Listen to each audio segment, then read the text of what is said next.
Ladies and gentlemen, from Southampton, New Jersey, Mr. Dan Caldarale.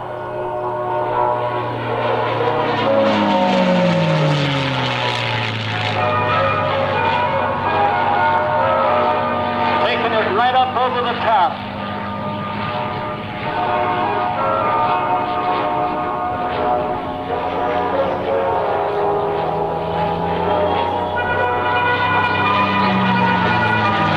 Listen to that chair as it goes through the radiator on that beautiful airplane.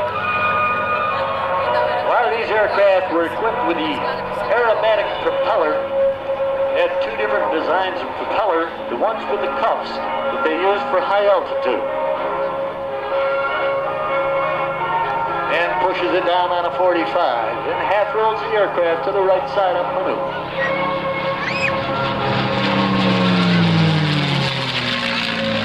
Their top speed of this airplane at altitude is 437 miles an hour. This aircraft carries the color scheme, bald eagle, that this type of aircraft actually carried during World War II.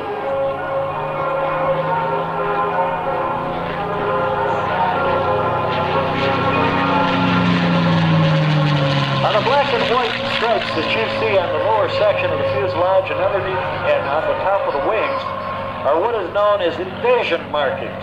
They were identification stripes that were painted on the aircraft just prior to June 6, 1944, the invasion of Europe. And these were so that other people on the ground, the anti-aircraft units, the ground troops and everything else, would identify these aircraft as Allied aircraft. And that was the reason for painting the markings as they did.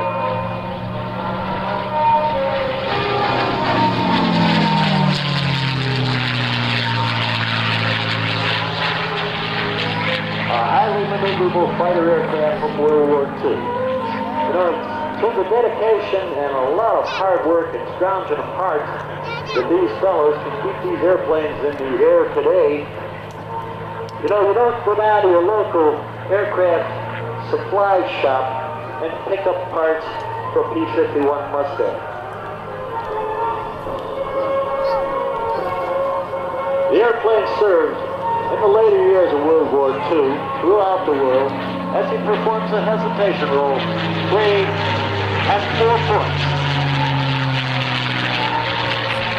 It was flown by just about all the Allied air services and the air forces throughout the world during World War II, the English, the Australians, and New Zealanders. You could plan on spending at least $800,000 to purchase one of these aircraft. That would just be a flying example of a P-51. I wouldn't show people like I have out here. But that doesn't include the maintenance and replacement costs for parts of these aircraft. Now you can see the not too distant future. We're not going to have airplanes like the 51, the TBM, the T6s flying at air shows. It's too valuable an aircraft to have them flying around. That's correct, Howdy. We're lucky to have this airplane here with Dan Caldarale controls flying this beautiful bald eagle P-51. It's owned by Jim Beasley. And incidentally, Jim's son, young Jim Jr., also has a P-51, and that carries the colors of the aircraft known as Fantasy. It's all in OD and gray camo. Well, after World War II, these things lingered on throughout the boneyards, down through the southwest and the southern states of the country, and then along came June of 1950. The invasion of South Korea by the North Korean forces, and you guessed it, the airplane on the scene was once again the P-51.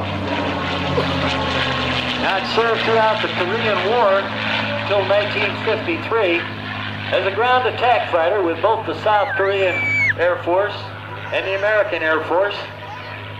They were the first fighter aircraft on the scene, 3 and 4 at a time. Now it's a rare occasion when you get 3 or 4 of these airplanes in the air together, unless you go to Oshkosh. I had a lifelong dream fulfilled a couple weeks ago. I got to ride with one of Dan's wingman.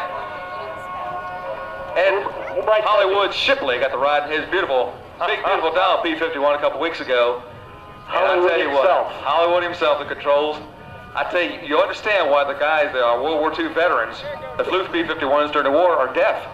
Oh, that son of a gun is noisy inside. Well, I flew with Jack Shaver in the back seat of one of these things, and just for the heck of it, I popped the headset off for a minute, and it sounded like I was standing in a tunnel with a freight train going by. It hurts, it's so loud in there. Now, you'll notice that he lands this tail high in a wheeled landing and lets the airspeed bleed off, and very, very gently sets the tail down with a lot of rudder action, I might add. He has the flaps extended on the aircraft to slow it down. Will slowly bleed down to the open position.